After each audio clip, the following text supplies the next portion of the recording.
গত ম্যাচে ৪৩ বলে ৭৩ রানের ঝোড়ো ইনিংস খেলেছিলেন লিটন দাস। আর আজ ঢাকা ক্যাপিটালসের হয়ে তিনি সেঞ্চুরির পথে হাঁটছেন। প্রায় ২০০ স্ট্রাইক রেটে ব্যাটিং করছেন লিটন দাস। ২৯ বলে 50 পূর্ণ করেছেন এই ব্যাটার। আজ বাংলাদেশ চ্যাম্পিয়ন্স ট্রফির জন্য স্কোয়াড ঘোষণা করেছে। সেখানটায় দীর্ঘ ১৫ ইনিংসে কোনো হাফ সেঞ্চুরির দেখা না পাওয়া লিটনকে ওয়ানডে ফরম্যাটের স্কোয়াড থেকে বাদ দিয়েছে, অর্থাৎ চ্যাম্পিয়ন্স ট্রফির স্কোয়াডে নেই লিটন দাস। আর যেদিন বাংলাদেশ ক্রিকেট বোর্ড দল ঘোষণা করেছে লিটনকে স্কোয়াড থেকে বাদ দিয়েছে, সেদিনই কিনা বিপিএলে সেঞ্চুরির পথে হাঁটছে। আজকে একটা মজার বিষয় হলো, বাংলাদেশ ক্রিকেট বোর্ড চাইলে এখনও দল পরিবর্তন করতে পারবে কোনো কারণ না দেখিয়ে। ১৩ তারিখ পর্যন্ত সেই সুযোগ ক্রিকেট বোর্ডের কাছে দিয়েছে আইসিসি।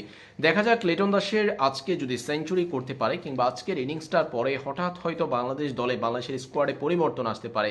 কারণ কখনো ওয়ানডে ফরম্যাটের ম্যাচ না খেলা জাতীয় দলের হয়ে সেই পারভেজ হোসেন ইমনকে কিন্তু আমরা দেখছি টাইগারদের স্কোয়াডে, ওয়ানডে ফরম্যাটের এই স্কোয়াডে চ্যাম্পিয়ন্স ট্রফির জন্য। তাই অভিজ্ঞতার বিবেচনা যদি আমরা করি, সেই ক্ষেত্রে পারভেজ হোসেন ইমনের থেকেও লিটন দাস তো এগিয়ে থাকবে। তিনি অফ ফর্মের কারণেই মূলত বাদ গিয়েছিলেন। তবে আজকে যেভাবে গত দুটা ম্যাচে যেভাবে পারফর্ম করছেন, তাতে তিনি ফর্মে ফিরছেন সেটা বলা যায়। তাই লিটনকে হয়তো নিলেও নিতে পারে বাংলাদেশ ক্রিকেট বোর্ড।